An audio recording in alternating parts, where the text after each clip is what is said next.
Come on in. Oh, both of them already.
Did you go on Facebook in order to? For a split second, well, Mom just told me Tammy's dad died.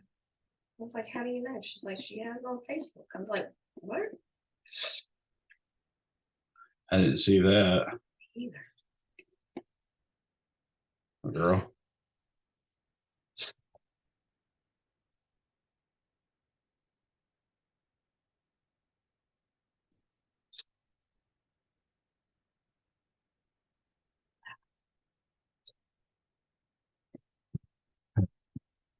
I've been recording and I normally have students here, but they're not here yet. Oh, okay. You have I'll to edit link this it. out. And the stuff.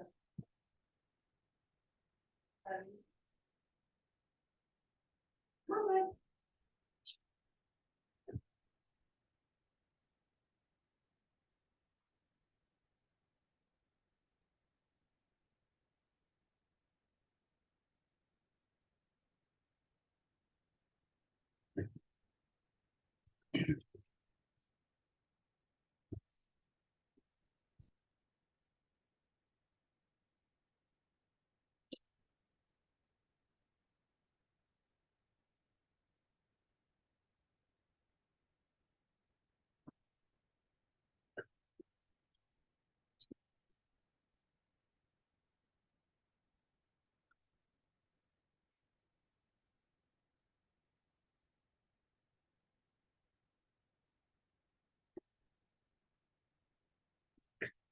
Come on in, Randall.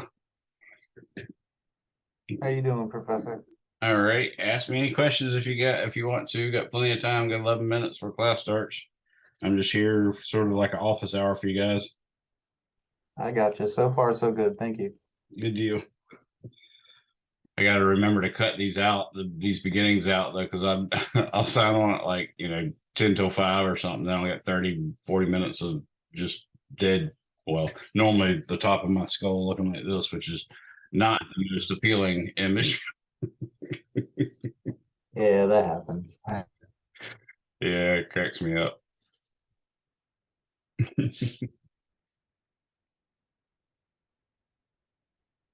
Hello, Kamna.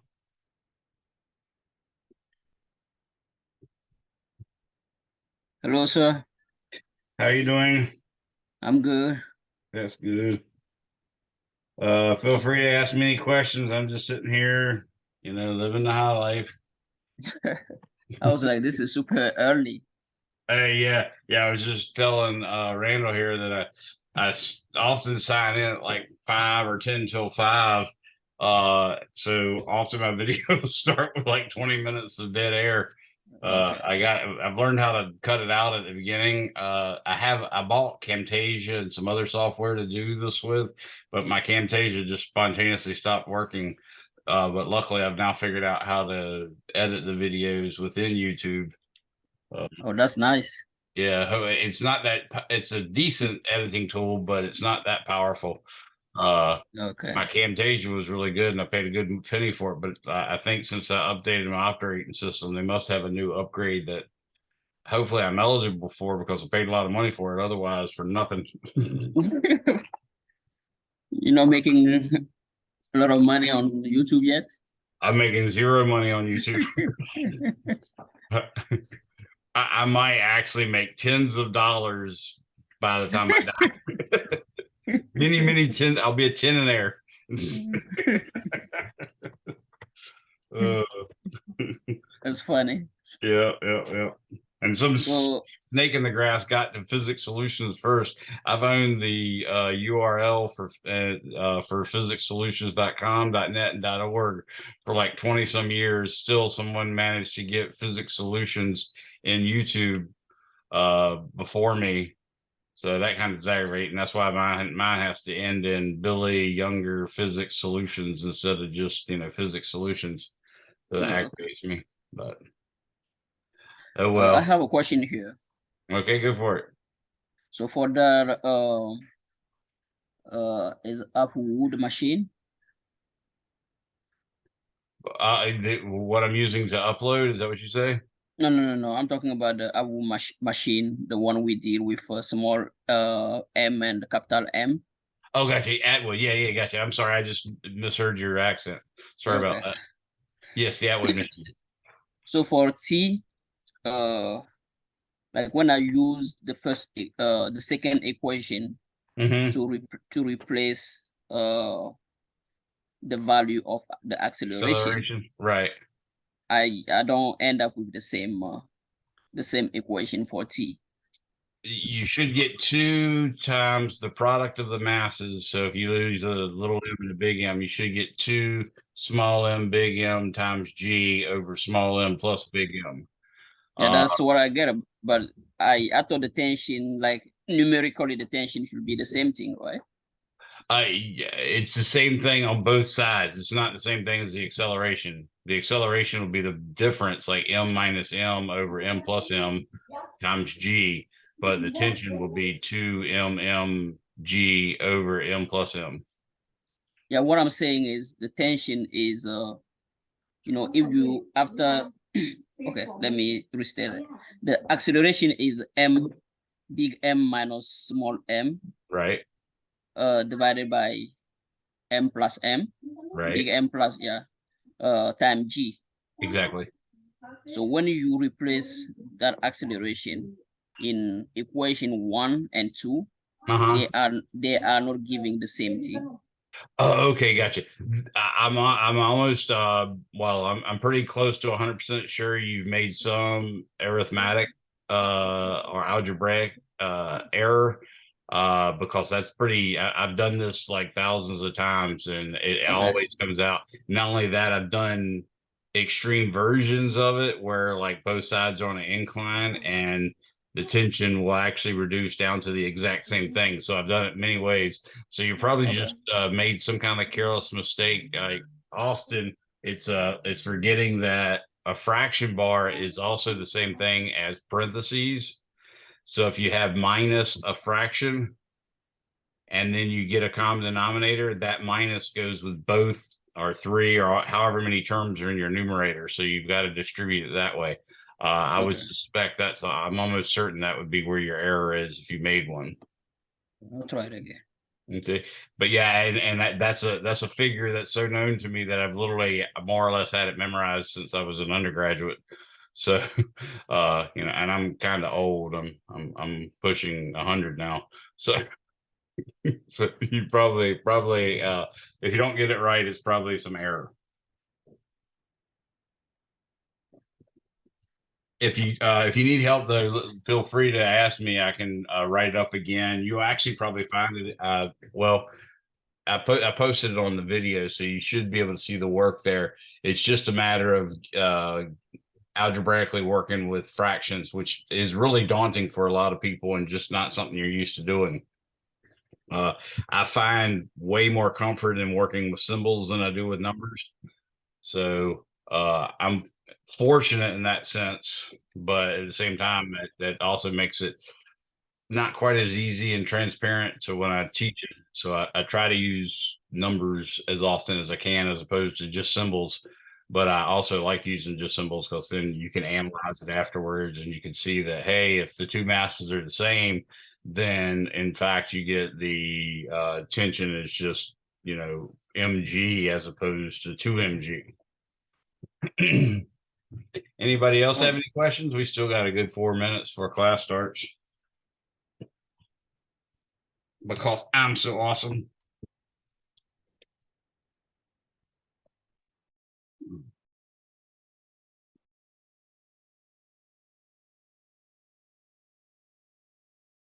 One of the cool things I got from Wish, actually, I learned how to pick locks. It was something I was curious about because Richard Feynman did it.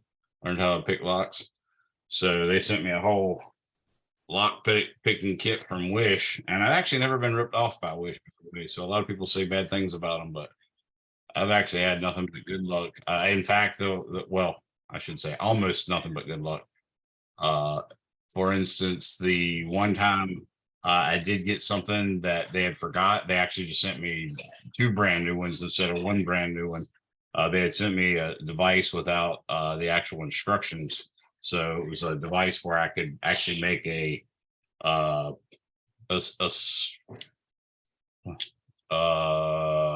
it, what's the name of that thing called?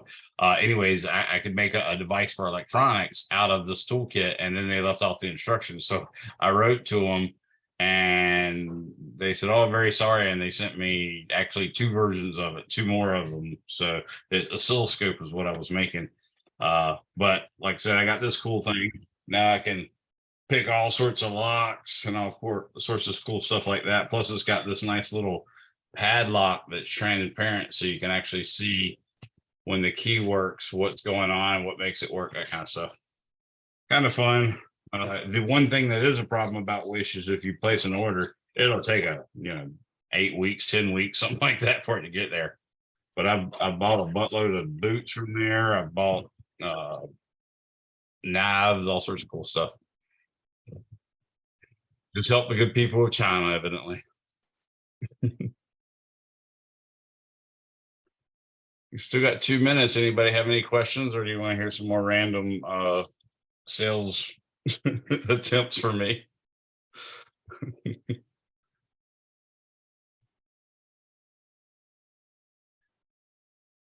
It looks like we're good then. We're gonna have I think I'll go ahead and get started. It's about time. I want to cover a few more things regarding Newton's second law, just some other examples. One thing is obviously we did the Atwood machine. You should now be able to do also an Atwood machine if one side's inclined. You could even add, excuse me, you can even add friction. You can even add 2 different inclines. So you could have an incline on this side that's really steep, and an incline on this side that's very gradual. And have one little pulley up at the top right here and have a mass here and a mass here. This could have a different coefficient of friction than this one has. All sorts of tough stuff you can do. And in fact, once we cover torque, we can also introduce the mass of the pulley, so we can get a more accurate prediction, and we can introduce friction to the pulley so we can get a more accurate prediction that way as well. So those are some things that are not going to go away. And in fact, I'll show you some of the other ones once we get to the torque. Right now, I think you've got a good understanding or basics of understanding of the Atwood machine. But there's still some neat problems to solve, like, you know, what's your apparent weight in an elevator, or more excitingly, this is one that I solved when I was an undergraduate. Somebody told me, if you can do this one, you can do any of them. And that was find the apparent weight of a object, of a person standing on a scale that stands on a wedge, a triangular wedge that happens to be sliding down another triangular wedge that's a similar triangle, and then find out what the apparent weight of the person is in that case. You could do it with friction or without. That's another neat problem. I'll probably make that one into one that I'm posting on YouTube. I'm in the process of trying to add more links to our weeks. So you should look, I think week 3 and week 4 and week 5, I've added some new links, and I'm trying to create some more just videos of solving problems so that they'll be quick. And I'm starting to change the names of those. So if you see one that says quick, that's supposed to be just a quick example as opposed to the whole lecture, because, you know, my classes obviously are an hour and 25 minutes or whatever, and in summer they're sometimes 3 hours. So a lot of my videos are that long, and nobody wants to watch them that long. So you'll see a lot of other problems. Dang it, solved. But even then they're still pretty long, because I do try to explain all the steps. So sometimes I'll do what's called a quick problem. It'll be 38 minutes me solving one problem. So let's get started. Again, assuming no questions. Anybody have any questions before I get started? Okay, well, I saw one today. A student came into my face-to-face class, and one they asked was a projectile motion problem, and another one that they asked was a problem regarding vectors. And I think both of those problems are worthwhile to show you guys. So I'm going to start off with that. So let me go ahead and share my screen.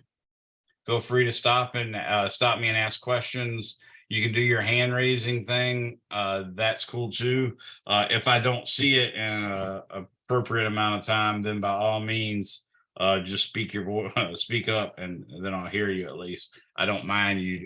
You don't have to actually raise your hand or even do the electronic hand raising thing. I don't mind if y'all interrupt me while I'm talking, other than, you know, doing it just because you forgot to mute your screen or something, or mute your computer while you're talking to your neighbor or something.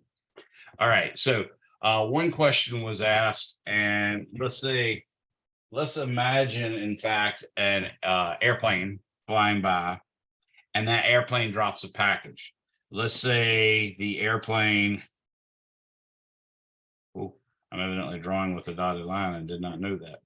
Okay, let's say the airplane is flying by something like this.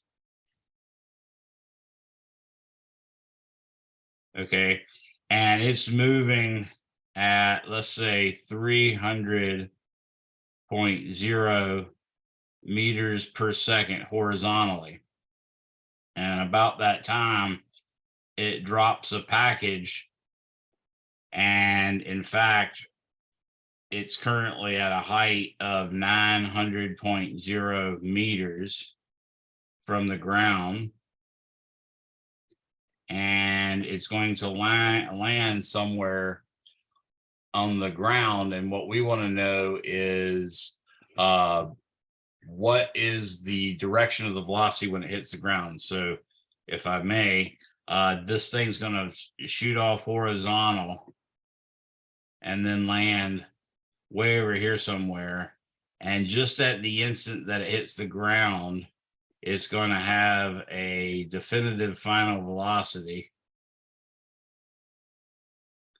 that is made up of obviously v final sub x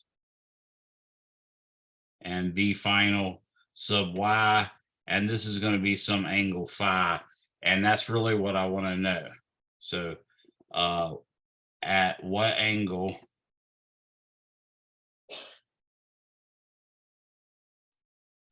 will the dropped package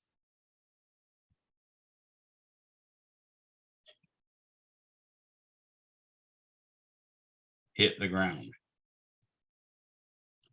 You've probably seen something just like this in your practice test. So that's part of the reason I'm working it, because the student asked about it and they didn't know what was going on.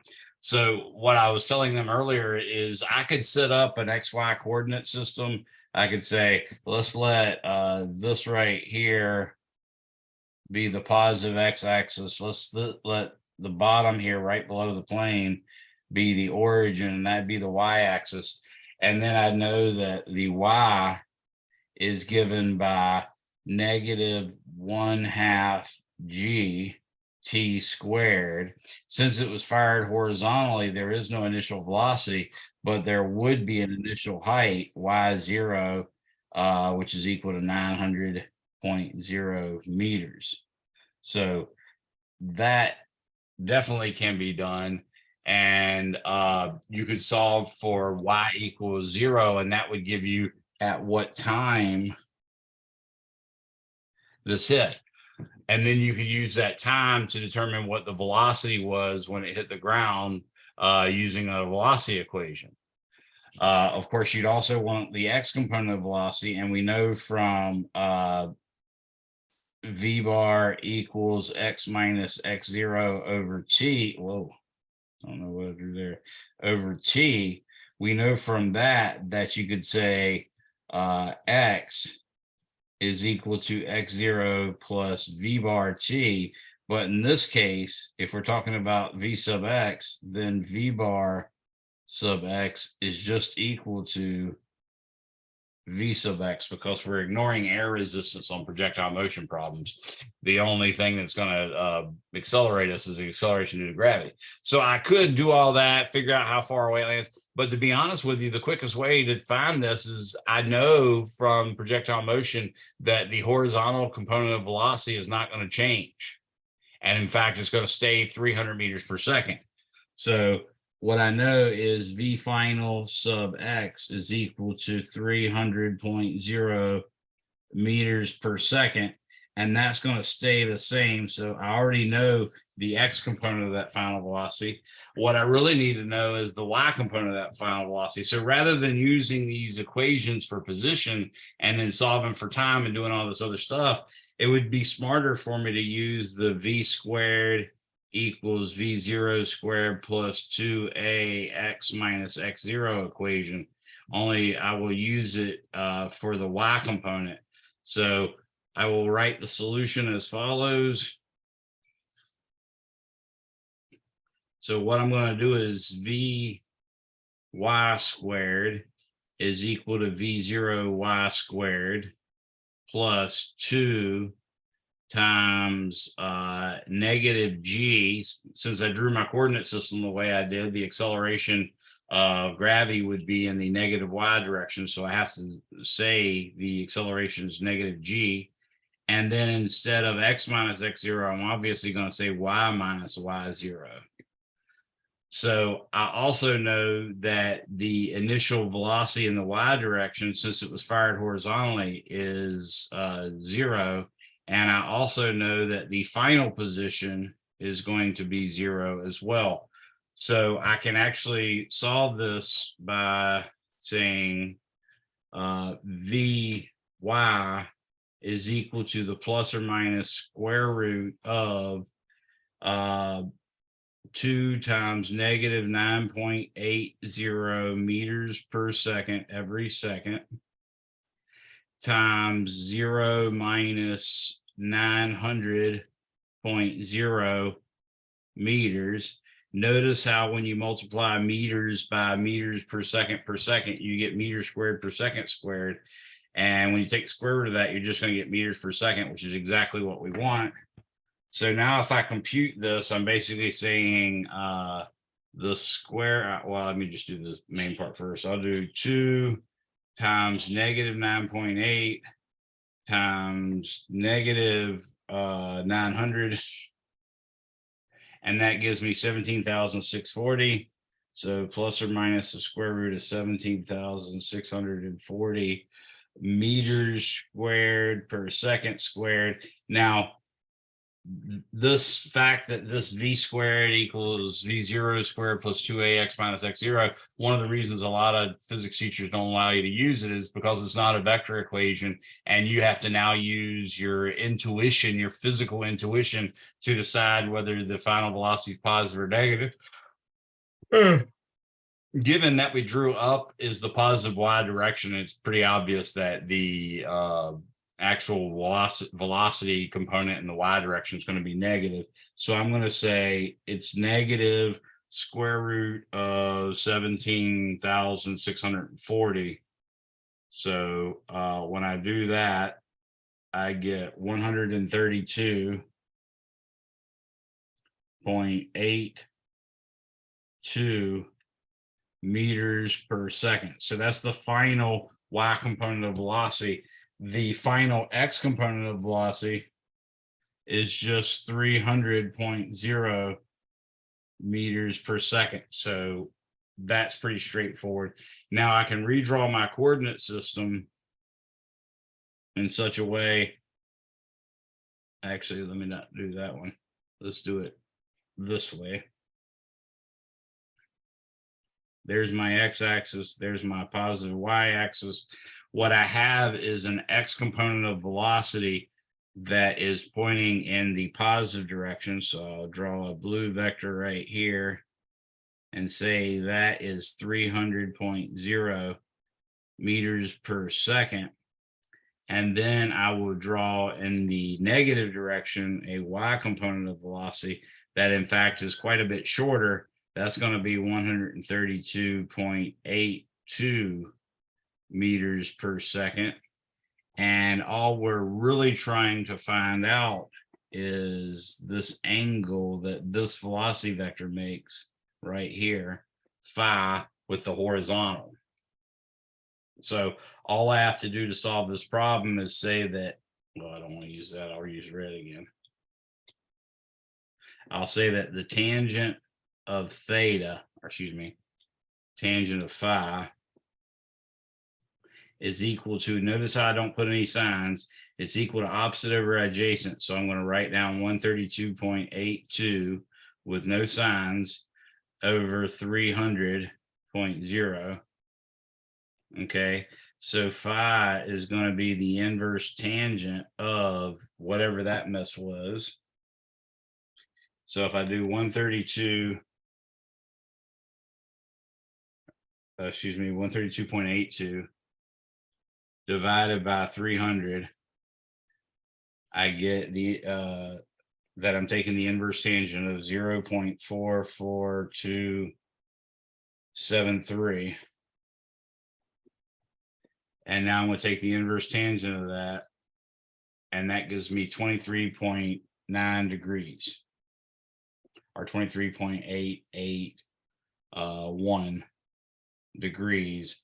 Obviously, I use 3 sig figs with 4 sig, I use 4 sig figs with 4 sig figs. So that last digit's extra. So what I can say is that the final direction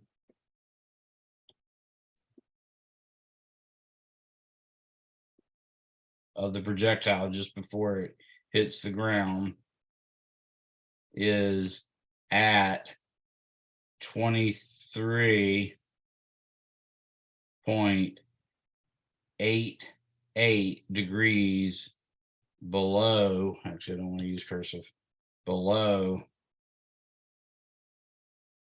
horizontal. Any questions on that problem?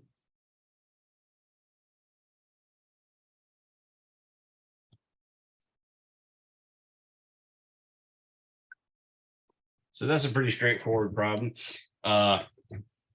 Again, it's a projectile motion problem. It's a fairly straightforward one. There's so many ways I could add to that. In fact, I'd be surprised to find if the bank of questions that I'm using for my practice test, I would be surprised to find that it's not, this question doesn't appear like 4 or 5 different times where they're asking you to solve for different things. Like they might ask you, what's the magnitude of the final velocity?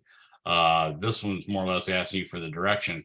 They might ask you, how long will it take to land on the ground? They might ask you, how far horizontally will the box or package or whatever fall by the time it hits the ground? So that would give you the range. In other words, that horizontal direction from the coordinate origin to where it hits the ground. Those are all questions you can ask on this one. So I thought it would be good to show you that and show you that you don't always have to start with y equals 1/2 at squared. If they're asking velocity related questions, you can save yourself a lot of work just by using velocity equations. All right, now that I've done that one, let's try. Professor, Yes, sir. I did have a question on one of the ones from the practice test. Okay, go for it.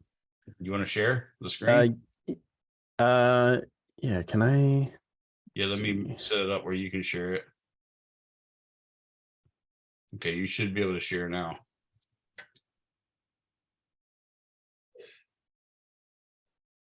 Um, I'll stop my share. hang on, I'm trying to see if there's a way I can, because it's gonna be on the time limit. I think it kicks me out once the time limit runs out. Gotcha. Oh, the time limit for the test or whatever. Yeah, Gotcha. let's see. I think I screenshotted it. But so basically it is yeah, I'm gonna put a screenshot in the chat Okay. if it lets me. It wants me to do it through Dropbox. Never mind. Anyways, Can you describe it? Yeah, it says object A is acted on by only object B. The mass of object A is 20 kilograms and its acceleration is 4 meters per second. Okay. Object B is acted on by 2 forces, the force of object A on object B and another unknown force. If mass of object B is 40 kilograms and the acceleration of object B is 3 meters per second per second squared to the west, what is the unknown force? If their acceleration is different and it says that A is being acted on by B and A is accelerating faster, how is A being acted upon by B is my question. Okay. So imagine this scenario, and this is conceptually what's going on here. And one of the big things we do in physics is we try to, when something seems unreasonable, like you're saying here, we try to imagine the extremes. So let's say I'm standing on an ice skating rink, which is essentially frictionless. And let's say my daughter, who's maybe a third of my weight, is also on an ice skating rink. If I push her, I'm going to slide away and in fact, I'm going to gain an acceleration while I'm pushing her. And that acceleration that I get will be 1/3 as much acceleration as she gets because I weigh 3 times as much as her. So she's going to accelerate this way. I'm going to accelerate that way. Her acceleration is going to be 3 times larger than mine. So for the duration of the time that we are actually in contact and putting a force on one another, that will allow us to meet some max velocity. Let's say it's 1/10 of a second. And let's say the acceleration that I got was 1 meter per second. So after 1/10 of a second, I'm going 0.1 meters per second. Whereas after 1/10 of a second, she will in fact be going 0.3 meters per second because she's going to get 3 times the acceleration for the same amount of time. So you absolutely can have different forces. And since the mass, same forces from Newton's third law, but because they're different masses, that's going to cause a different acceleration. Does that make sense? So is it supposed to be that one of them is colliding with the other one? And then they could be colliding, they could just be pushing off of each other. again, I need to actually see the problem. I'm sorry, sorry, we can't let you share the screen, or it didn't work when you tried to. But if you want to read off those numbers again, I can write them down and sort of work it out. If you just read the whole thing slowly and let me get the numbers as you go. Okay, so it says object A is acted on by only object B. Okay. The mass of object A is 20 kilograms, and its acceleration is 4.00 meters per second squared west. Got you. Object B is acted on by two forces. The force of object A on object B and another unknown force. If mass of object B is 40 kilograms or 40.0 kilograms, and the acceleration of object B is 3.00 meters per second squared to the west, what is the unknown force? Okay, I think I'm getting it now. Okay, so in this case, yeah, you've got two forces acting on MB, and they're wanting you to find the other one. So what you know is whatever the force is that A applied to B, the negative of that will be applied to B from A, or I should have said that the other way. Whatever force B applies to A, the negative of that will be the force that A applies to B. So we can figure that first part out by, let me share my screen again. I think I've got all the important information at this point. I almost said impertinent. Okay, so what we know is the summation forces is equal to mass times acceleration. That's Newton's second law. So what I can tell you is that the force on A due to B, if that has to be the only force acting on MA, because they told us that, that's going to be equal to 20.0 kilograms times 4.00 meters per second. And I know you're calling it meters per second squared, which is mathematically the same as what I'm writing here. But again, I'm trying to conceptually make sure you guys know it's meters per second every second. So when I multiply these, I'm clearly going to get 80.0 newtons is the force of object on object A as a result of object B. And that means since this one accelerated to the west, this one should be west. Okay. Now FAB is equal to negative FBA. In other words, the force on B due to A, the force on B due to A is in fact going to be equal to, well, I could just call it 80.0 newtons at east, because the east is obviously the opposite direction of west. But what we know is the acceleration of B is that 3 meters per second. So what I have is 80.0 newtons acting due west, or excuse me, I'm going to call this left direction due east, which is backwards from everything I do. So let's change my mind on that. Okay, so what I'm going to say is the force on B due to A is to the east, and this is FBA, and that equals 80.0 newtons, and this direction is due east, and this direction is due north, and this direction is due west, and this direction, of course, is due south. Okay, what we know is there's another force acting on it, which I'll say is FB2. In other words, the force, the second force on B due to whatever. Okay, so I just had to subscript it to, I could have just subscripted FB, because we know whatever's going on here, we're getting FBA vector plus FB2, the second force on it, has got to equal the summation of the forces, which is actually equal to the 40.0 kilograms times 3.00 meters per second every second. And this direction is also due west. Okay. So I obviously need to find a force FB2 that when added with the 80 newtons gives me basically this force, which is 120.0 newtons due west. Okay. So what I can say is let's do X components, where I'm going to say E is also X and north is also Y. Okay, so the X component, I'm going to put the Y component as well. What I know is FBA.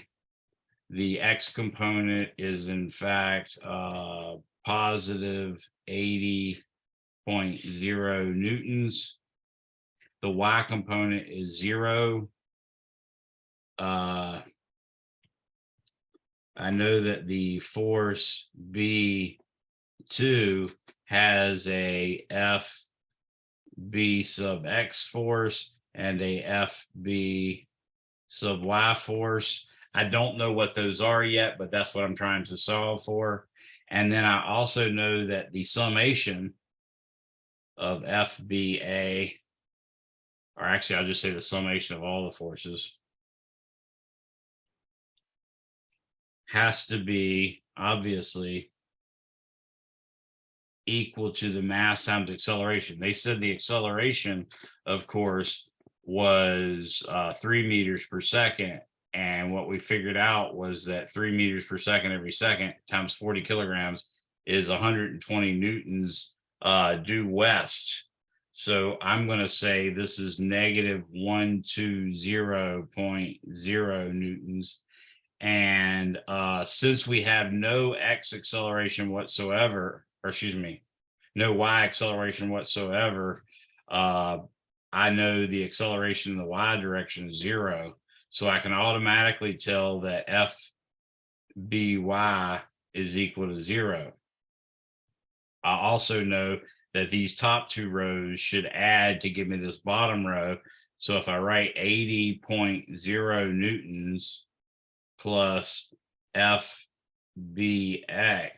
is equal to negative 120.0 newtons, then I can see that FBX is clearly going to be equal to, I'll take the 80 and subtract 80 newtons from both sides. That'll give me negative 200.0 newtons for my X component.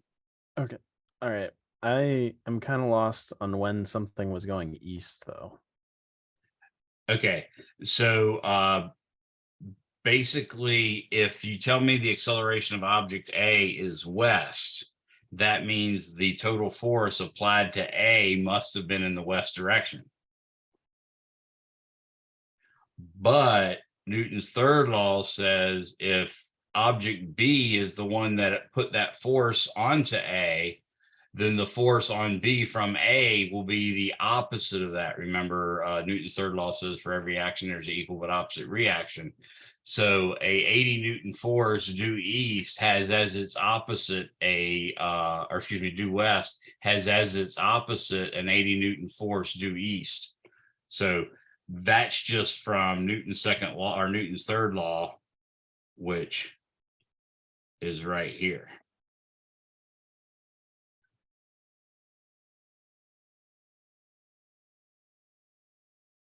So what has to happen is the object B is applying a force to the west on object A, and that force had a magnitude of 80 newtons, which meant that 80 newtons was being pushed back on B, but to the east, yet B was still accelerating to the west. So I had to have so large of a force that it had to completely erase the 80 newtons and still have the 120 newtons left that I needed, pointing to the left direction.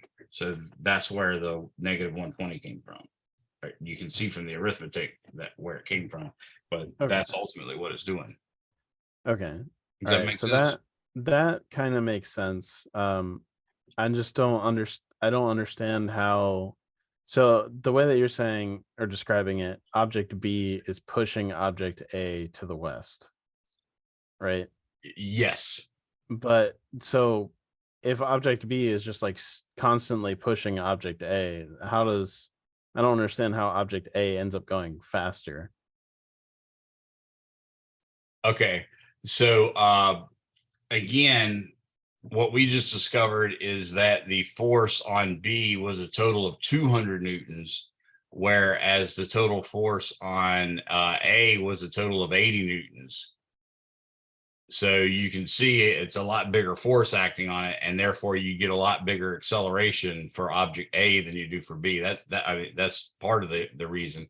The other thing is you got to remember, it's not necessarily that these forces are acting for a long period of time. It could literally be two people standing on an ice skating rink just touching each other for to touch for on the order of a tenth or even 100th of a second.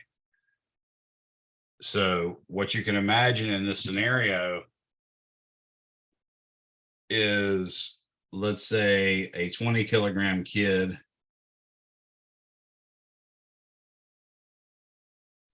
and a 40 kilogram kid with a bit of a belly. Okay. And they're pushing off of each other.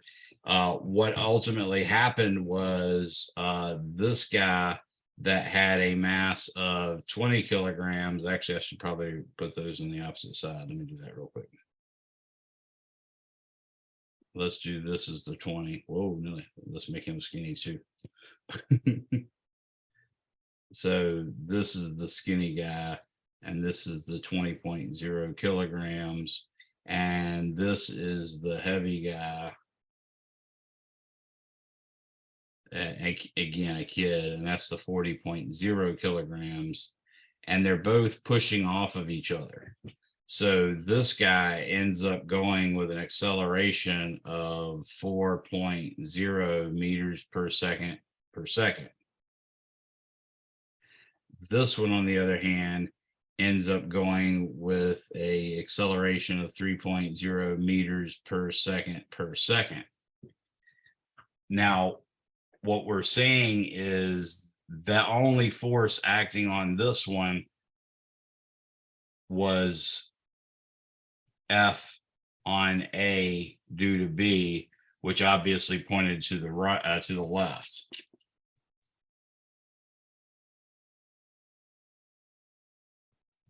Okay, but part of the Newton's third law pair is that this force right here was actually 80.0 newtons to the east. Okay, so automatically you're expecting that to go off to the east, and that would be fine, but evidently there's something like let's say a Zamboni over here that's also pushing on this thing with a force of 200 newtons.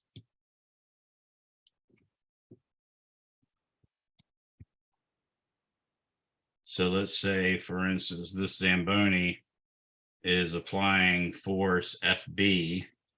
Let's make it blue. It's applying force FB2, which equals 200 newtons, and in fact is this direction right here. So now you can see the total force acting on the 40 kilogram is 200 newtons to the left, which it's hard to see unless I zoom in there. 200 newtons to the left plus 80 newtons to the right, which gives you a total of 120 newtons to the left. That 120 newtons, when you divide by 40, gives you an acceleration of 3 meters per second. And actually, I drew the 3 meters per second in the wrong direction because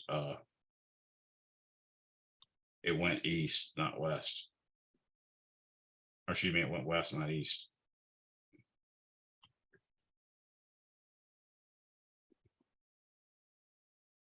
Does that help you any? Yeah, a little bit. I get what the problem was asking now. But yeah. Sometimes that's a big problem, is even trying to figure out what the problem is asking. Yeah, because so that in this situation it had to be like instantaneous like acceleration, wouldn't it? Because like as soon as these things, like if the object on the right or object B was accelerating slower than object A, and the only thing accelerating object A is object B, if object A is accelerating faster, object A stops accelerating as soon as it's out of contact with object B. Yeah, they So both object do, A in wouldn't fact. be accelerating anymore, which is I think what confused me. Yeah, Was like if they weren't touching, it wouldn't be accelerating. So how is it accelerating faster? yeah, and that's I mean, that is a fundamental idea within physics that you sort of got to take for face value. But yeah, you're absolutely right. The acceleration can only happen while A is touching B, or the Zamboni's touching B, or B is touching A. So this would be for more like a bowling ball hitting a pin or something and launching it. Right. Okay. And that's, a lot of people make the mistake of thinking, for instance, that a baseball pitched by a pitcher can speed up after it leaves the pitcher's hand. It only can because of the gravitational force, which means it's only going to increase its speed in the downward direction. So it can't make any additional horizontal force. And if you actually got a radar gun is detecting it coming straight at it, which is horizontal. So that velocity is going to peak at the instant it leaves the pitcher's hand. Because in order to sustain an acceleration, you have to have a force that continues to act on it. So yeah, you're absolutely right. It's just, it feels kind of weird. Everybody picks on Aristotle and the Aristotelian laws of physics that I sometimes introduce in this class, but inevitably every student turns out to be an Aristotelian, in that they tend to believe that an object will actually come to rest on its own.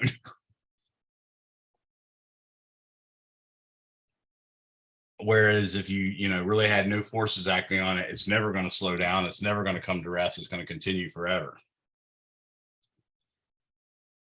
All right. Well, the problem you asked about is actually very much like the other problem I was going to work.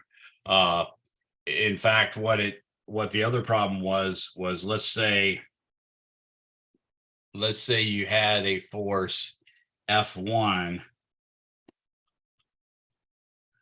that was equal to let's say 100.0 newtons at 10 degrees, let's say west of north. So that's the way I abbreviate west of north.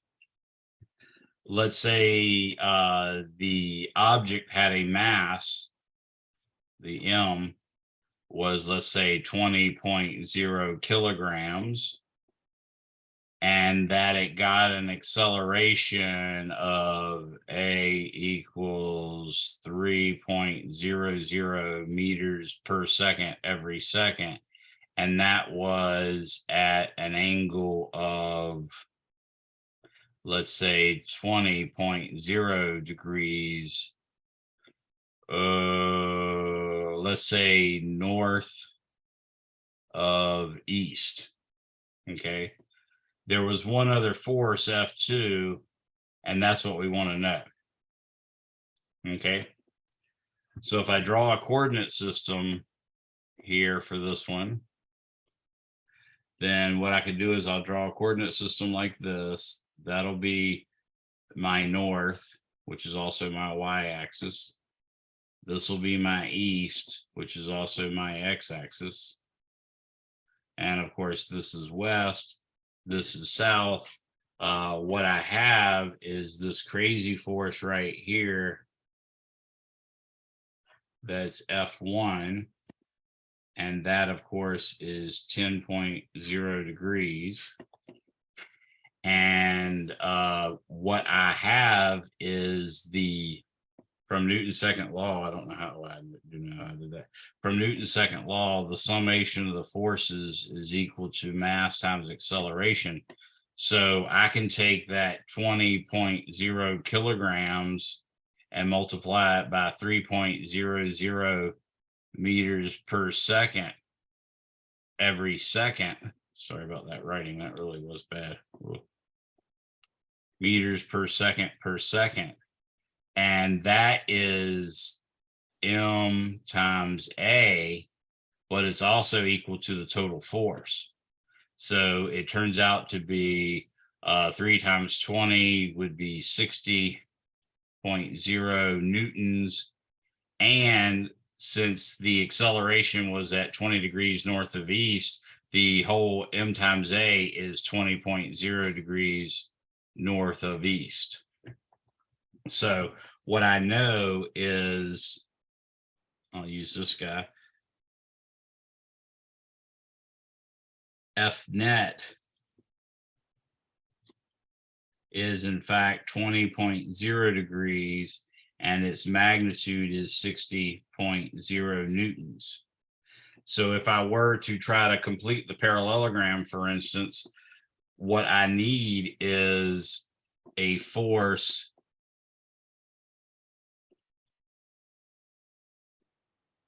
that is essentially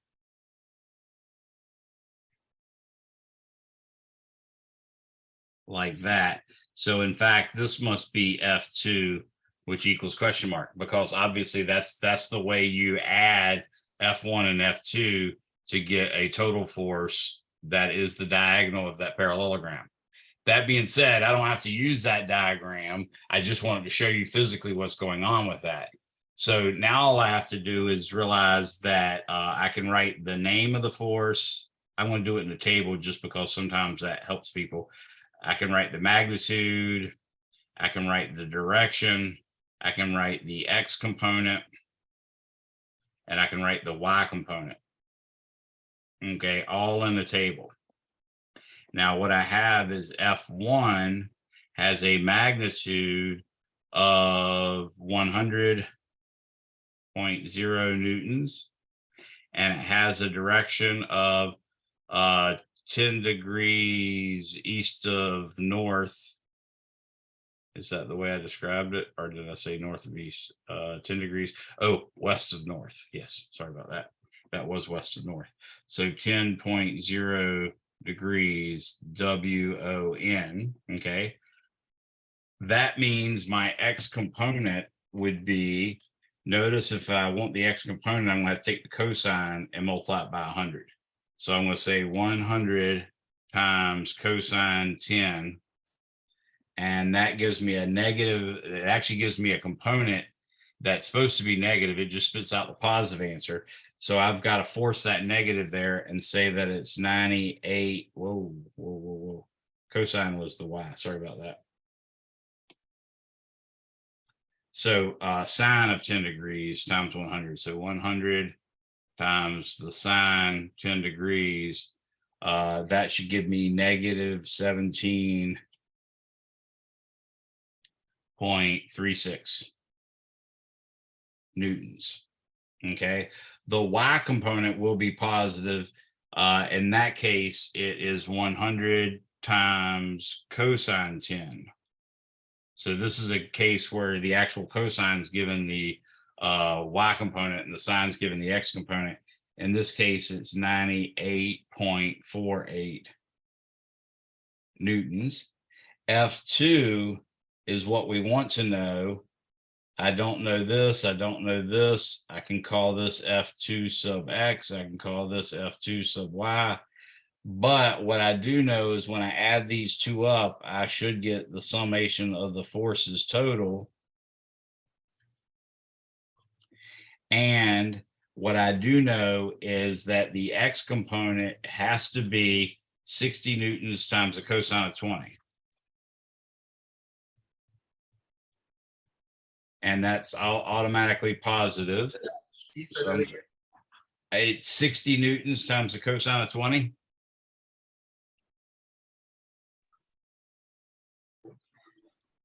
Y'all can try that, because basically I'm finding this vector right here, that component, and that component is what I'm looking for.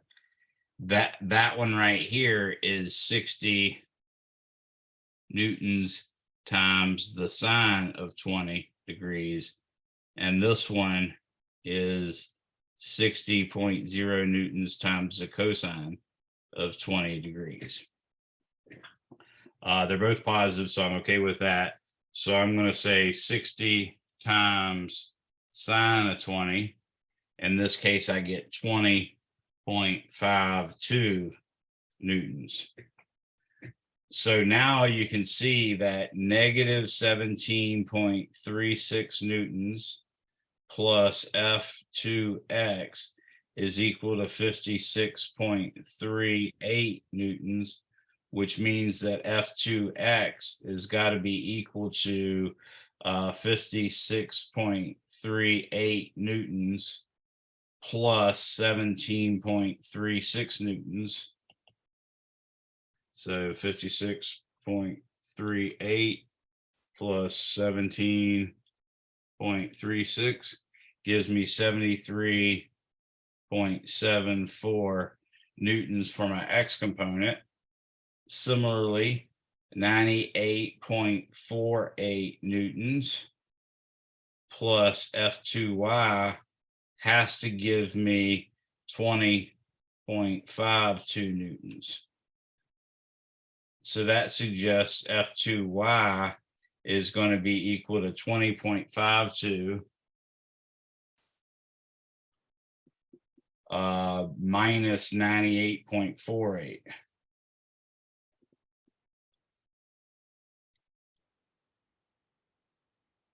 And that gives me negative 77.96 newtons. So what does that mean? That means I draw another coordinate system. There's my east slash x, and this is my south down here, and that's my north slash y. What I do know is they're about the same size, but in fact, this one should go to the right by an amount 73.74. And this one should go down by an amount 77.96. And then, of course, the total force vector, F2, is given by F2 is equal to, now I just use the Pythagorean theorem, I'm going to go 73.74 squared plus 77.96 squared. That's equal to the square root of 11,368.9, say. So I'll take the square root of that, and that gives me 106.6 newtons. And of course, the angle phi is equal to the tangent inverse of, should be pretty close to 45, but I think as you can tell, it should be a little bigger than 45.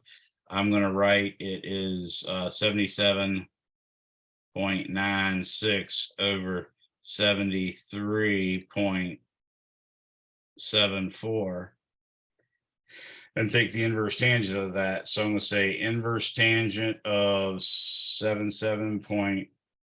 Oh, did I do that right? Yeah, 77.96 divided by 73.74. Close parentheses. And that gives me, as expected, a little bit bigger than 45 degrees. It gives me 46.60 degrees. So that is ultimately my answer for this one. So you'd say that F2, the force that has to be added to F1 to cause the advertised acceleration, has to be 106.6 newtons at negative 46.60 degrees, or you can say 46.60 degrees, let's say south of east. Any questions on that?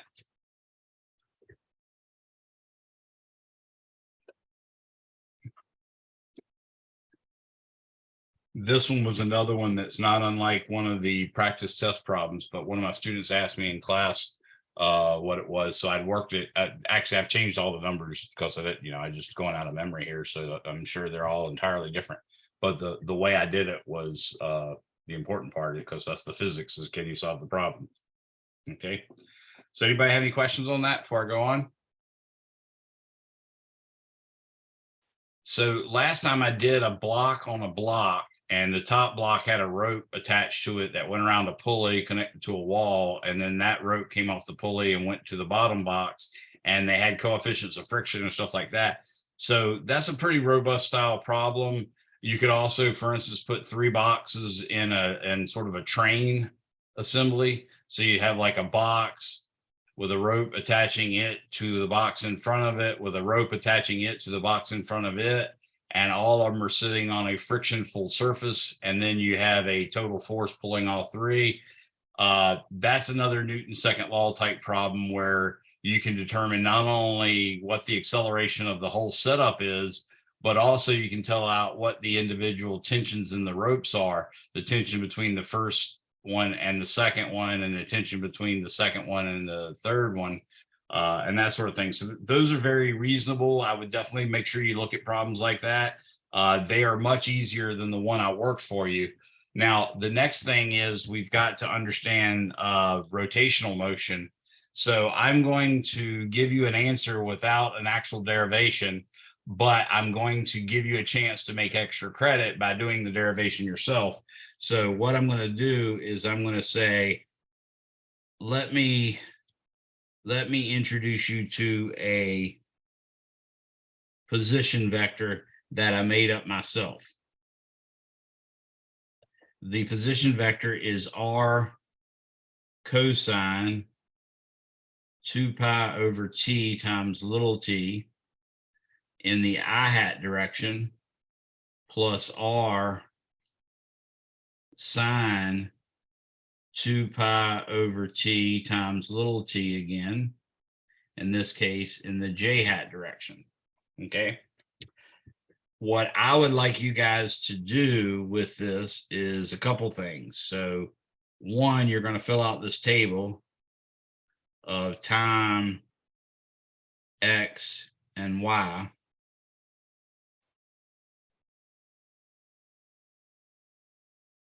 Like such. Whoa, no. Okay. And the times are going to be 0, t over 8, t over 4, 3t over 8, t over 2. And I think you've got enough of the pattern by that time. So I'm going to switch it to 3t over 4, and then to just plain t. And I want you to fill out these spaces here. So let me do it like this.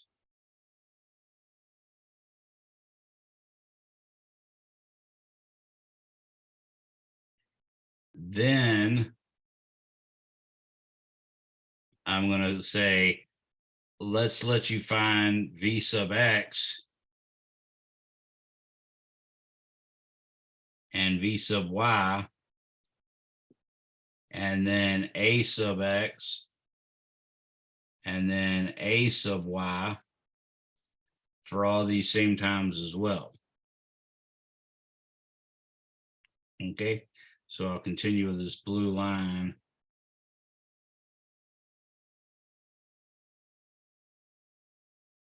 because something really neat happens when you do this. Okay, so we've got R of t. What I want you to realize is that V of t is just dr dt. So I want you to calculate that.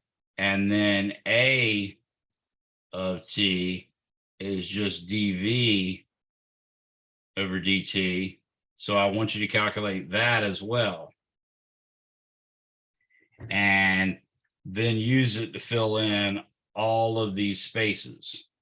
I need another black line right here. Okay. Yeah, that's good enough.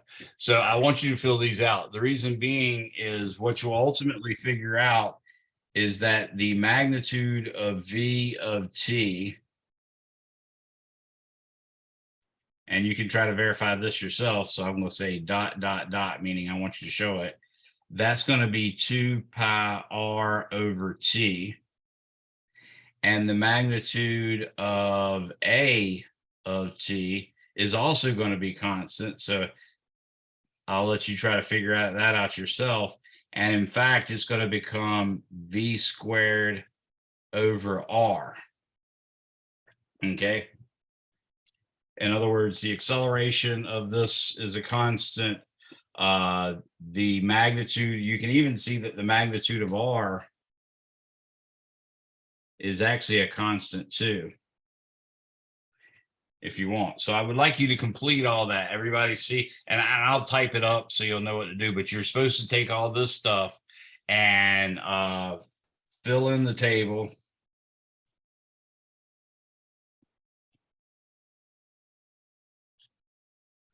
And prove the magnitudes. So I've told you the magnitudes of these vectors right here, here, and here. So that's what I want you to do. And of course, filling in the blanks, I think is clear enough. The reason why I'm getting you to do this is because in this way, you'll see one, that R vector consistently points to points on a circle of radius r that happens to be moving in a circular direction around the XY coordinate origin, a distance r away, and it's moving in the counterclockwise direction such that it takes t, capital T, seconds to complete one revolution. Okay.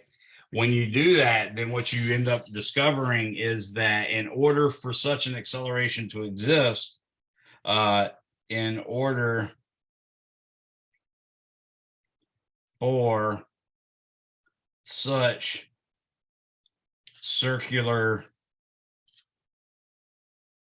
path, you must have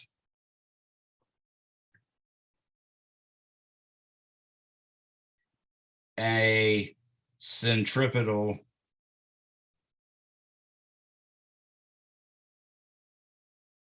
acceleration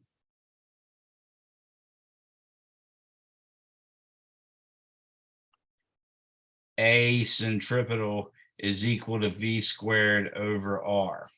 Okay. Because once you have that, then you can actually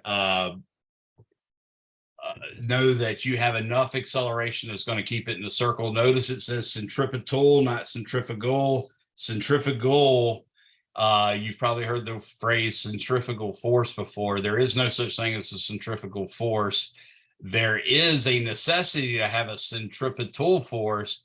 And what I mean by that is, in order for you to have a centripetal force, or excuse me, in order for you to have a circular trajectory, you must have a acceleration pointing towards the center of the circle.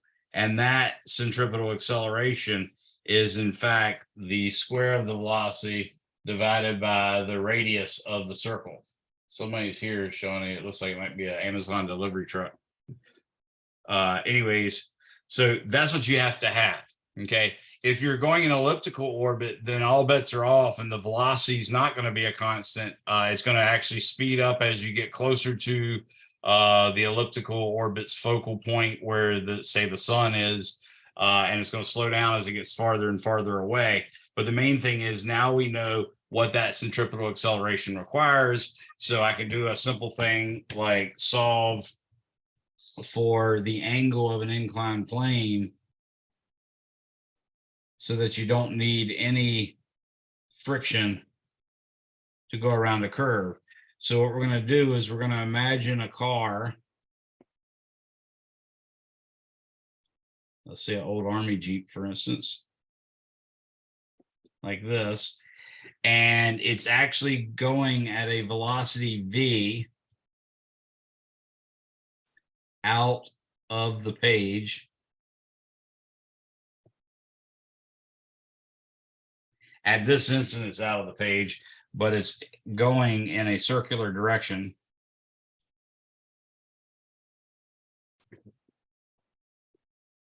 And the radius of that circle is r.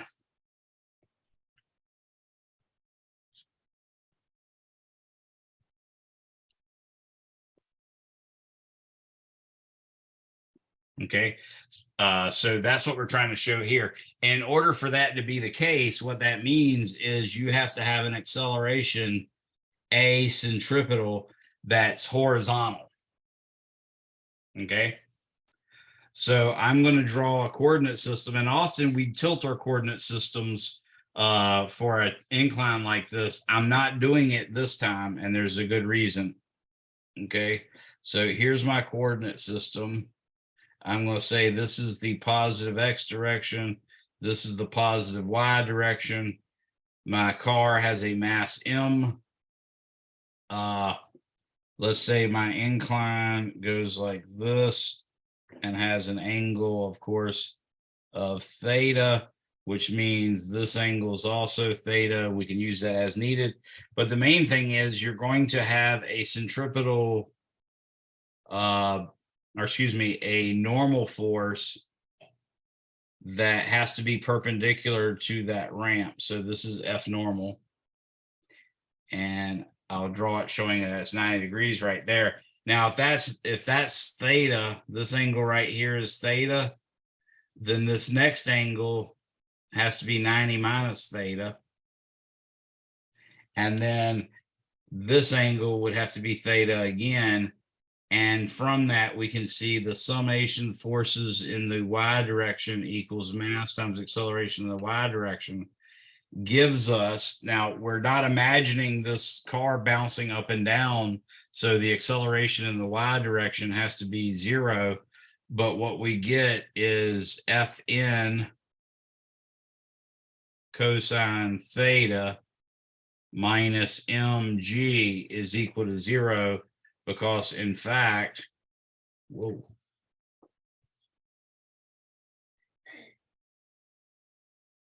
mg points this way. Okay, what I just did was compute the y component, and now I've got to also compute the x component. Okay, so in this case, we end up getting Fn cosine theta is equal to mg. I'm going to call that equation 1. Now I'm going to do the summation of the forces in the x direction equals mass times acceleration in the x direction. In this case, you got to realize, in order for this car to accelerate, it's got to have an acceleration equal to v squared over r, and it's got to point to the left. In other words, parallel to that red arrow that I drew next to the car, which happens to be parallel to Fn sub x. So the only force acting in that direction is Fn sine theta. So I'm going to write that down, Fn sine theta.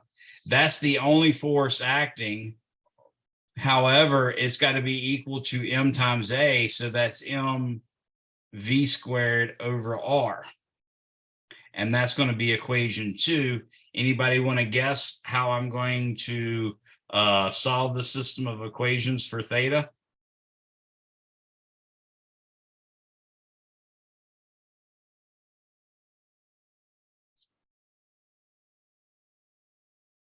Okay, so this goes back to the fuzzy dice. This is a technique you don't often learn in your math classes, but I'm going to solve for theta by dividing 2 by 1. So if I divide 2 by 1, I get Fn sine theta over, over Fn cosine theta, which I think you can all tell is tangent theta. But that's going to be, in fact, mv squared over r divided by mg. You can see, in fact, the m's cancel out, just like the normal forces canceled out.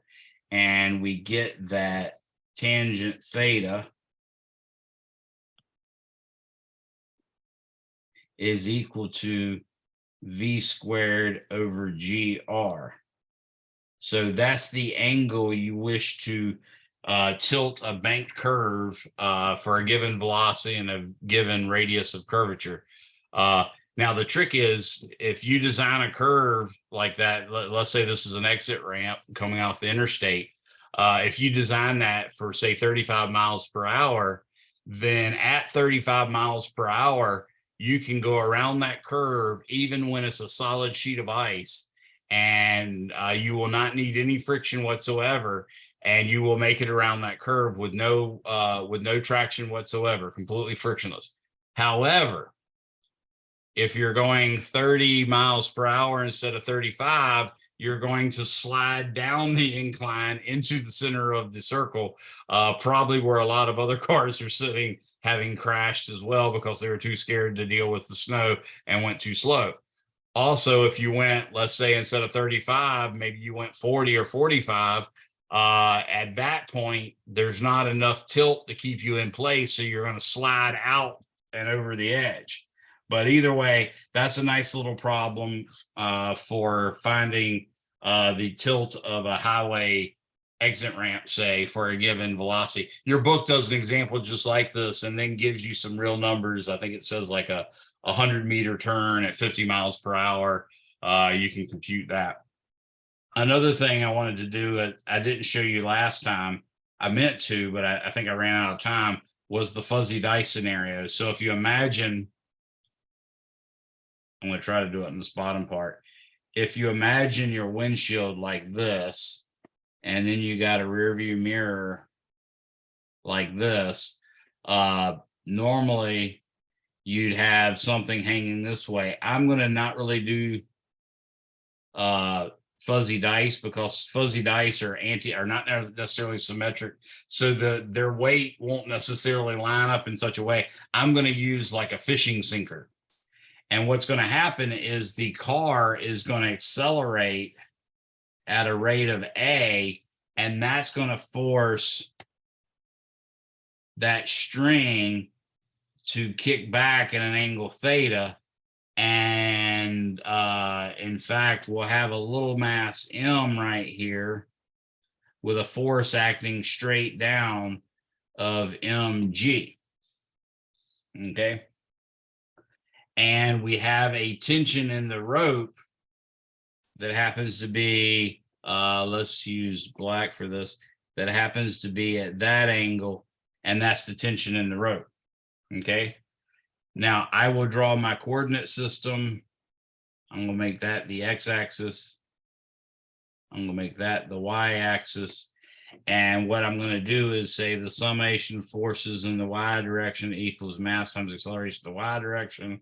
And of course, we're not expecting it, at least once you get into some equilibrium, when you nail the accelerator, okay, it's going to take a little bit, and the fuzzy dice, say, would sling back and forth a little bit. But what we're going to do is pretend the car can hold on to that acceleration long enough for that wobble to stop, and then it's going to be in equilibrium at that angle theta, and then you could use that angle theta to figure out exactly what your acceleration is.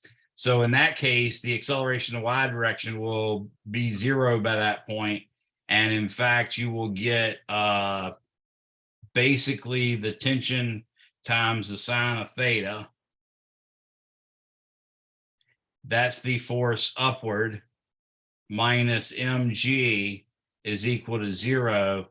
So I can get for equation 1, t sine theta is equal to mg. Now I can do the same thing. Summation of forces in the x direction equals mass times acceleration in the x direction.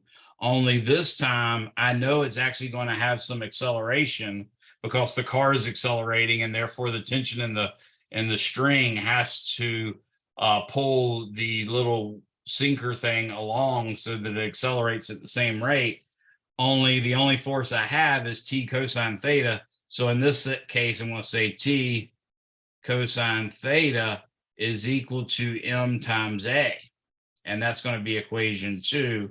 And just like before, if we do 1 divided by 2, I end up getting tangent theta is in fact equal to, notice the masses cancel out, and you'll end up getting g over a. So again, I used that same technique that I just did a second ago to find the angle of a bent curve. And it turns out that if you want to know the acceleration due to gravity, let's make sure, did I write that upside down? I did write that upside down. That's okay, I can fix that. This is supposed to be, I'll use black. This is supposed to be A over G. Is that right? Nope, I wanted sine over cosine. Ah, crap, I had it right the first time. Nope.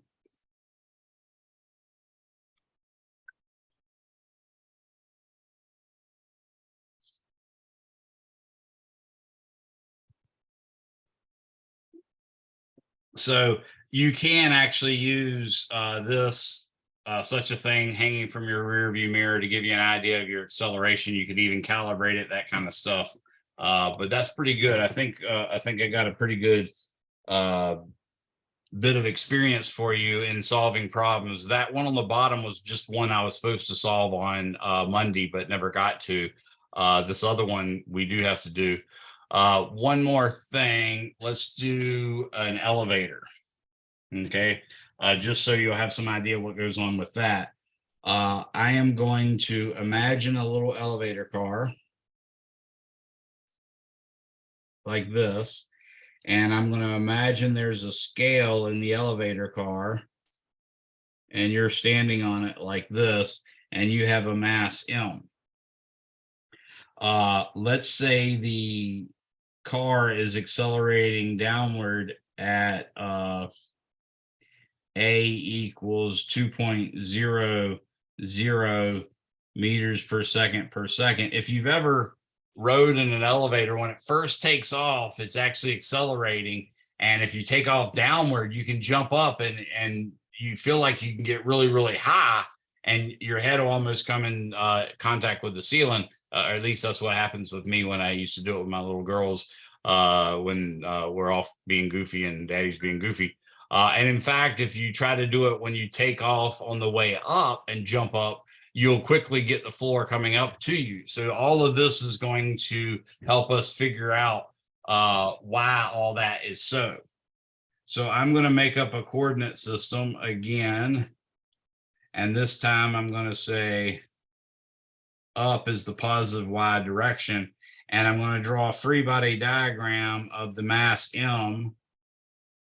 There's the dimension x, or excuse me, the direction y. I am going to say that there is a force F sub s, and that's the force that the scale has to exert. And in fact, that's what your apparent weight is.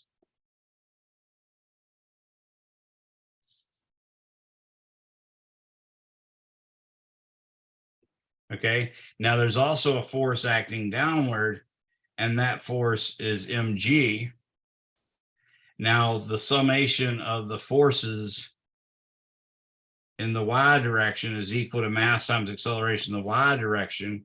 So if I wish to use this, then what I'm going to do is I'm going to say that Fs minus mg, and since I said the acceleration is going downward, I have to say that's equal to negative m times a, where a could be 2 meters per second every second.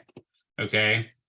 What you see in this case is that Fs is going to be equal to mg minus ma, which is actually equal to m times g minus a. And we said we felt like we could jump really high. Well, what that means is you basically have a weight of, instead of mg, it's mg minus ma, or let's say m is equal to 100.0 kilograms, which is about a 220-pound person. I'm going to pretend that's my weight because I miss it being that weight. So I'm going to say 100.0 kilograms is the mass times 9.80 meters per second every second minus 2.00 meters per second every second. And instead of the normal weight, or excuse me, instead of the normal, I'll just erase it. Instead of having my normal weight, W equals mg, which is 980 newtons, I'm now going to have the apparent weight of 100 times 7.8, so that'd be 780 newtons. If you did the same thing with the acceleration going up,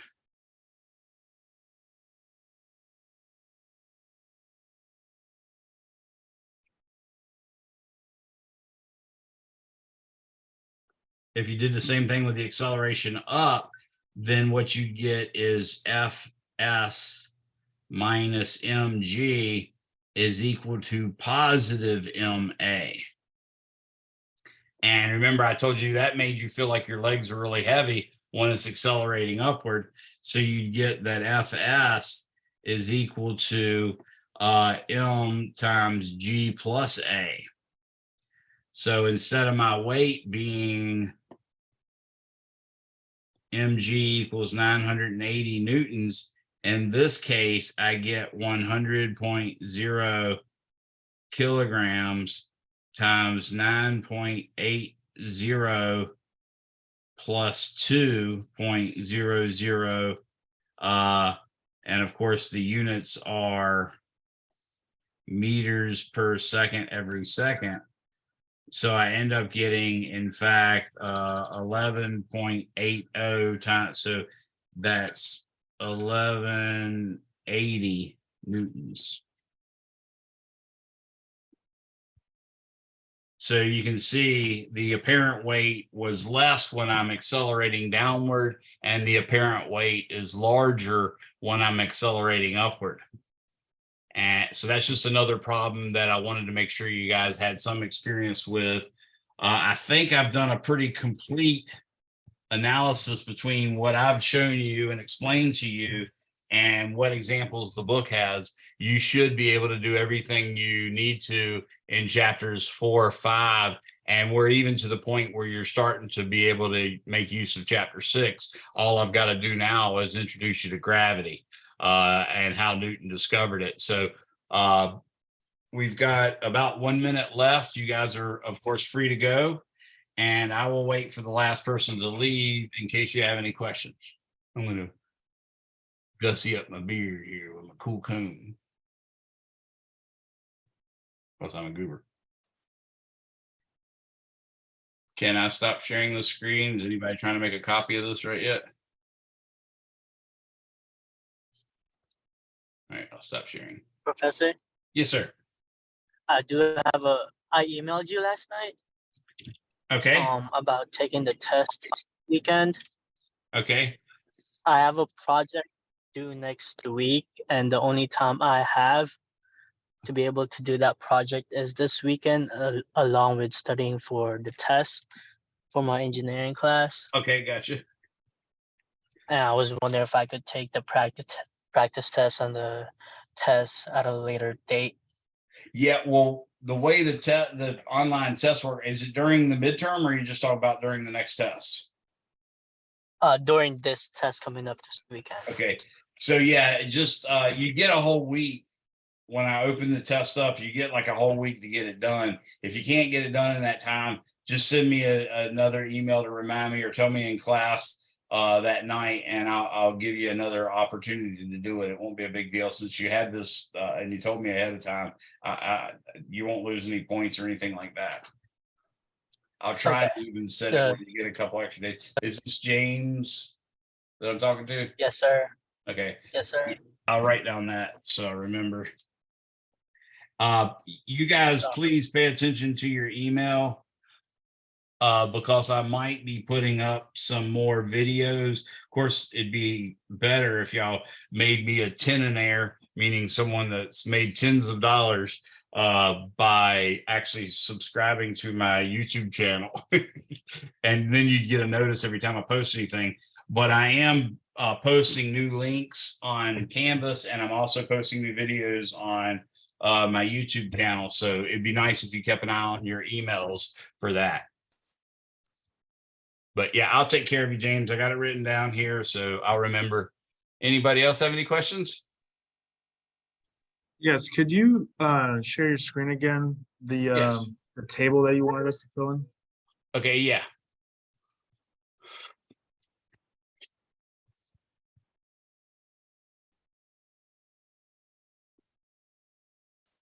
There it is. Oh, maybe. Actually, hold on a second. There it is. So one column is time, and I've got time in intervals of eighths of a second. You could actually do all of them as eighths of a second, but I stopped after I got to t/2. But you could do all of them, that'd be fine. So I want the x, which means this value right here for this column, and this value right here for this column. And then when you take the derivative of this, this derivative will become v sub x, so that'll be this column, and this derivative will become v sub y, so that'll be this column. And then when you take the second derivative of this will make this column, and the second derivative of this will make this column. Yeah, I'm following. And then what about where your cursor is, the absolute value of v of t? Is it what were you trying to show right there? When you actually realize this is a vector, then you realize you can do the Pythagorean theorem on the x and y components. In other words, you just leave off the I and you square the whole thing, and you leave off the j and you square that whole thing. You add those two together and take the square root, and with some wise use of trig identities, you will be able to show that the magnitude of the r of t vector is in fact just r, which I sort of wrote incorrectly here. Let me fix that. The magnitude of r of t is equal to a constant, and that constant is going to be just plain r. Okay. Similarly, the magnitude of the v of t vector is going to give you 2 pi r over t, and the magnitude of the a of t vector is going to give you v squared over r. Okay, and is that going to be like a graded assignment, or did you say that was for extra credit? It's just extra credit. Okay, and when would you like that by? I usually give you a week. So basically, I would say probably by Monday of not this coming week, but the week after. That gives you a little bit more than a week. I'll put the assignment, it'll be in this week's module, and it'll have a due date on it. Okay, thank you. No problem. Anyone else?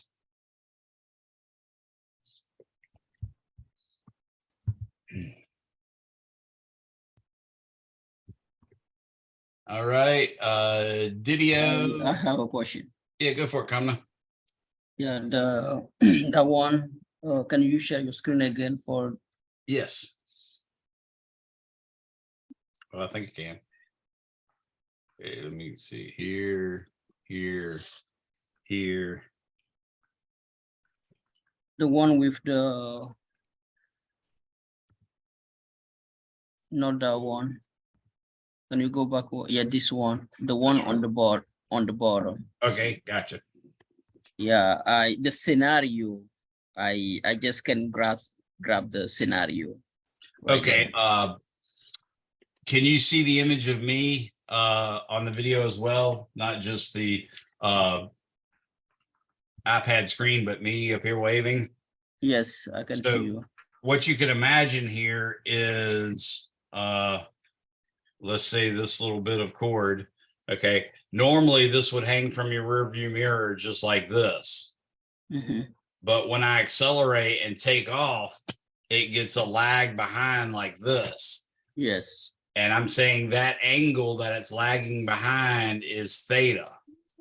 Now, okay. I know that a string or a chain can only pull in tension. So I know the actual tension is parallel to that line acting at an angle theta, but I also know the weight on the end, which is usually much, much, much heavier than the string itself. That weight pushes straight down. That's why I have mg pointing straight down and t pointing up at that angle theta. Okay. Does that make sense? Yes.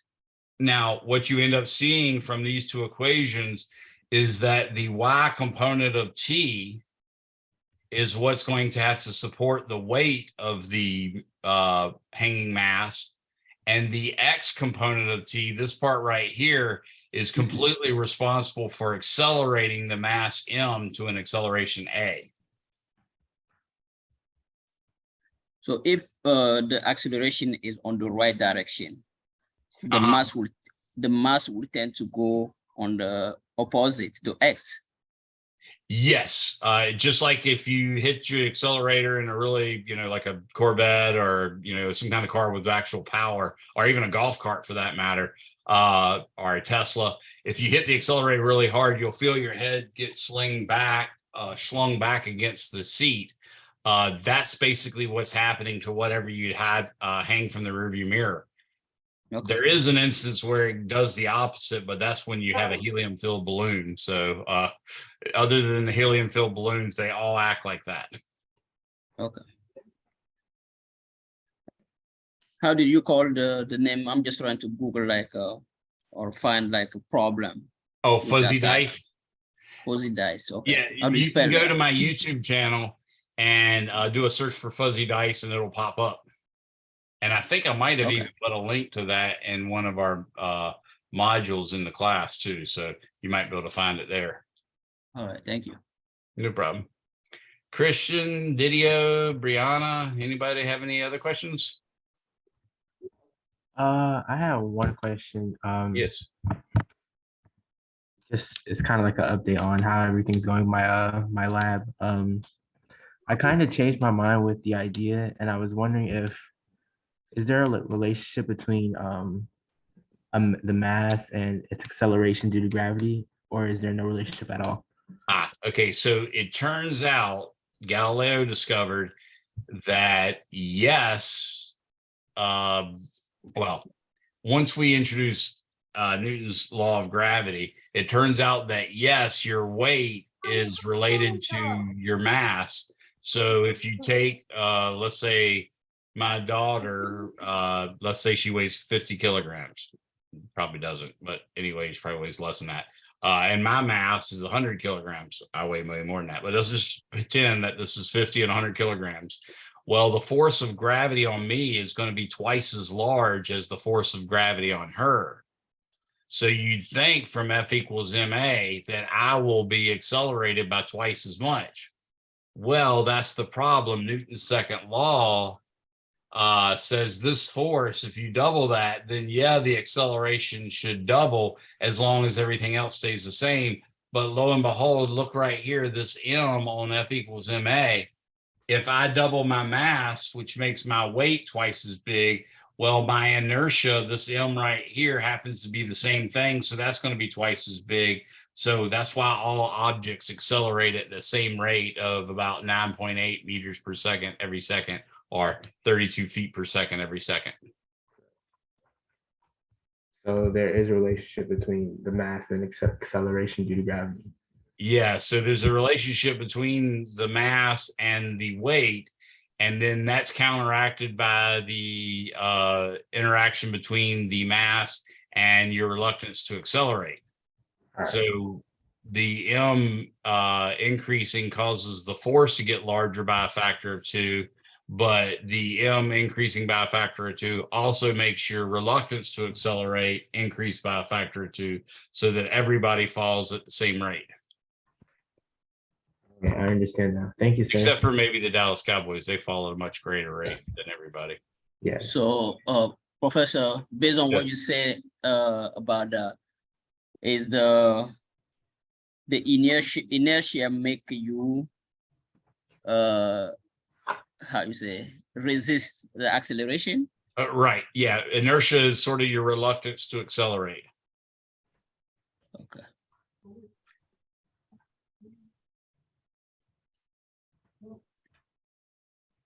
How that work?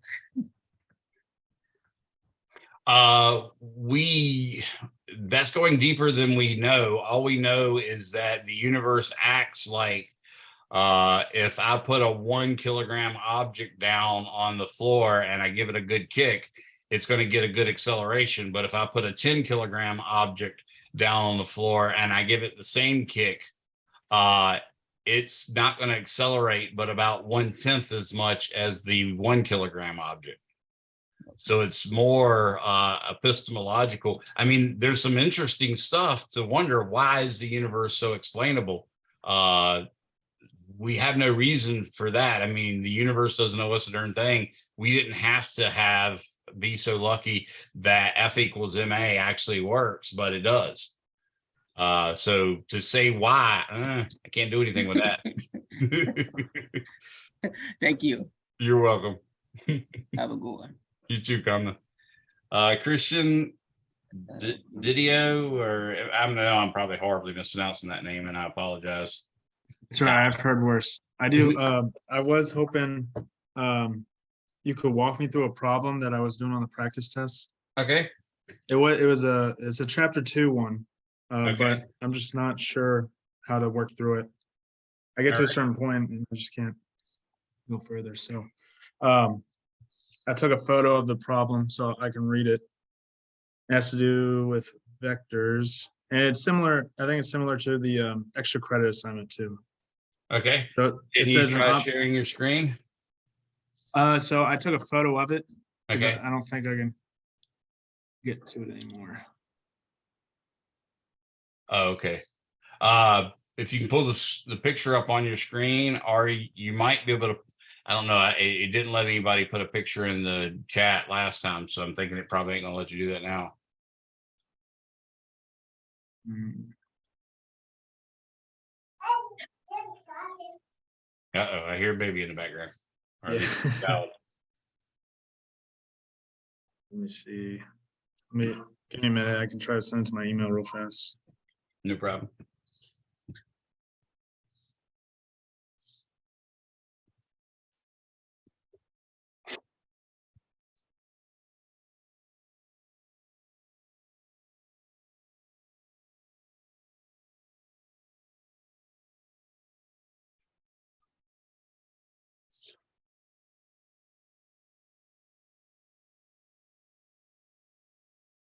All right.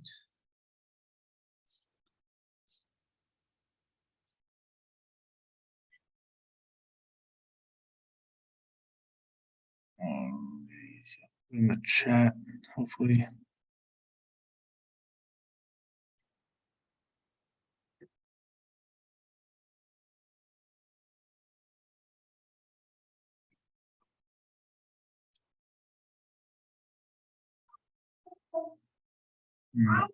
Doesn't let me paste a photo. Let me see if I can. I don't know what Dropbox is. Maybe that. I No, think that's that not- the Google Docs thing are, yeah, I don't see a ready thing to pop up. Let's see, Dropbox now. Have you tried just clicking, don't you have something like share screen at the bottom of your screen? Hover your mouse down there if you don't see anything right now, but Oh, yeah, okay.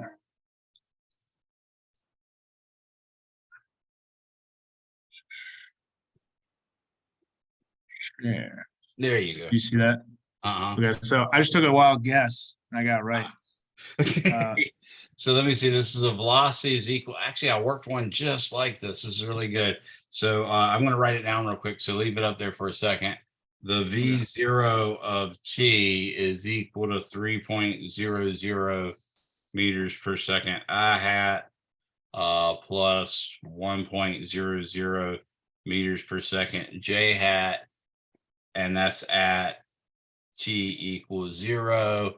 The acceleration a of t is equal to 2.00 meters per second cubed times t times I hat plus 1.00 meters per second to the fourth, probably t squared. Yes, t squared to the j hat or times j hat.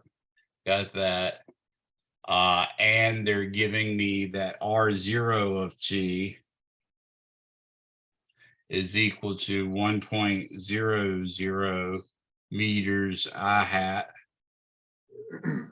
plus negative 1.00 meters j hat. That too is at t equals 0.00 seconds.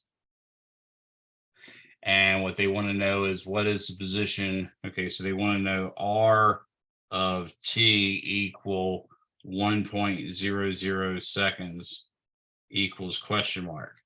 Okay, let me steal the screen back from you now. All right. It's not as hard as you might think. And it's exactly the reason, it's exactly the reason that I took time to derive the kinematic equations for you guys. Here, let me see this. Okay, so one thing we know is that A is equal to dv dt. Mhm. So what that means is if you take the integral of a dt and you take the integral of dv dt, then, and you take this from, for instance, t equals 0 to any arbitrary time t later, then this is going to go from v, let's say, v equals v of 0 to v of t. Then that'll give you a ability to find the velocity. Then you can do it again to find the position. So what I would do is I'd say the integral of, we've got our acceleration, that's 2t I hat plus 1 t squared j hat dt, integrate from t equals 0 to t.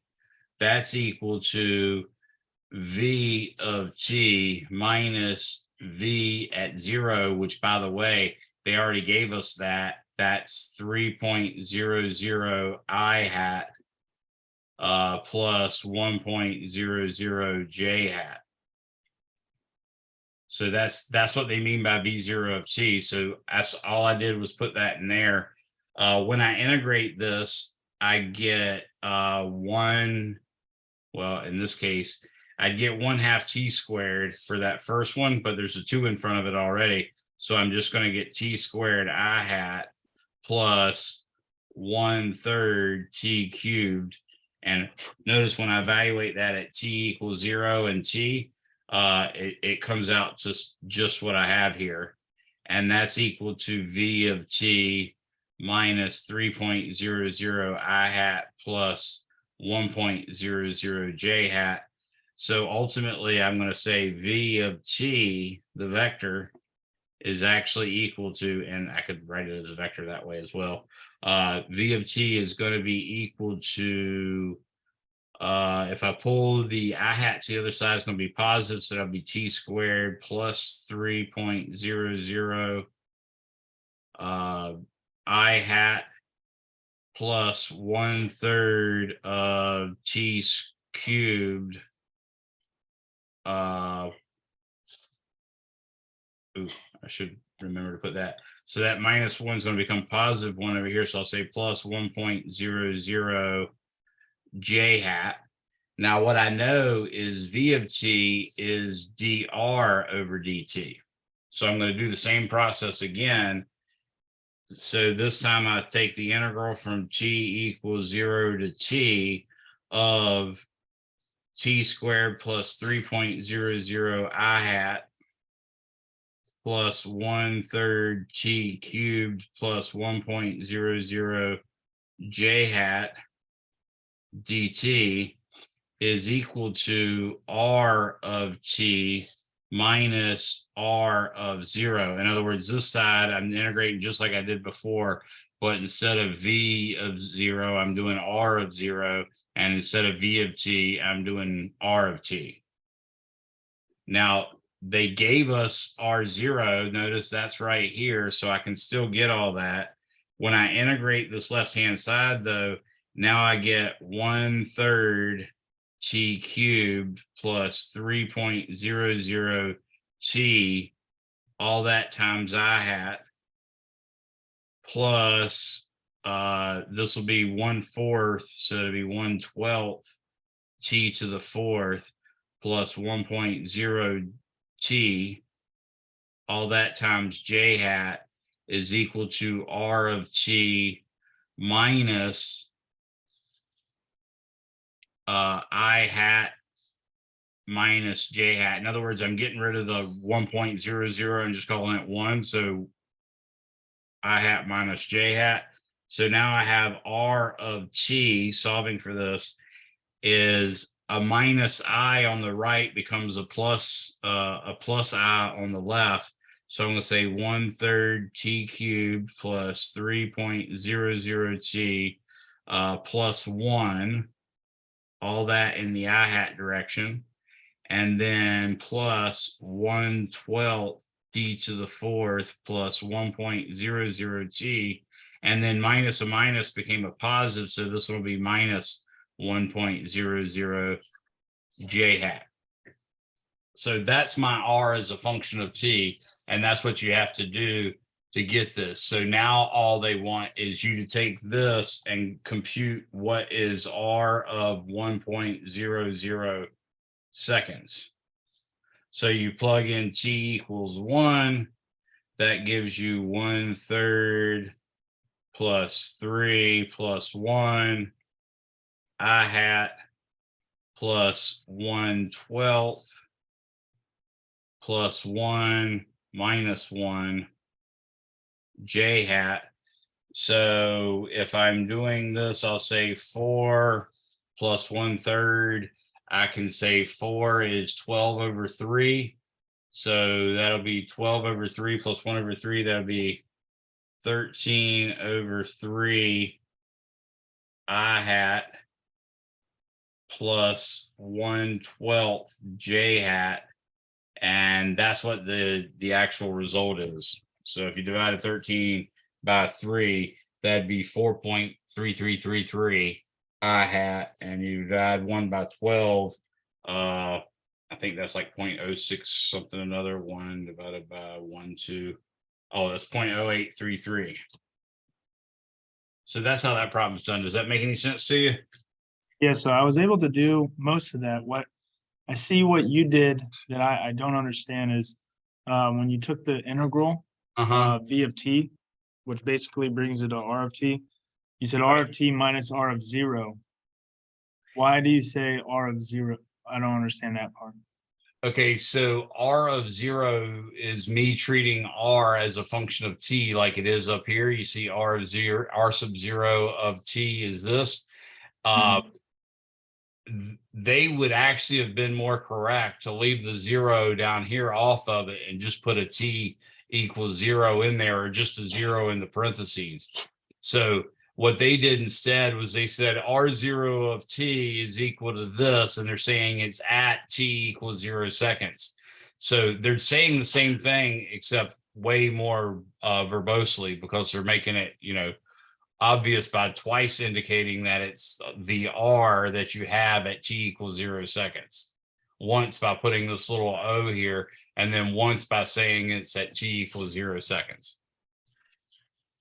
Okay, yeah, because then it goes to the positive I hat minus J hat, which is when you combine them, it's just 1 going to both the X and Y values. So that's where I was getting mixed up. I was leaving off the 1 because I was missing that step, subtracting. Yeah, it's what you're doing is solving one of the simplest differential equations there are, and you have to have initial conditions. So if it's a second order differential equation like it was here, we had to take a integral twice, then you need 2 initial conditions. In this case, they gave us the velocity at t equals 0 is 3,1, and the position at t equals 0 is 1, -1. So those are basically, it's sort of like the constant of integration. If you have a second order derivative, you've got to integrate it twice to make it no derivatives. And each time you integrate, you introduce a constant of integration, and the constant of integration is essentially an initial condition. Okay, That makes sense? yeah, I appreciate it. You're welcome. Anything else? I think you're the last one here. That was it for me. All right. Have a good one, sir. This will be up hopefully tonight. Might take a little while. I evidently forgot to do last night. So have a good one. Okay. Thank you. Have a good evening. Bye. Bye-bye.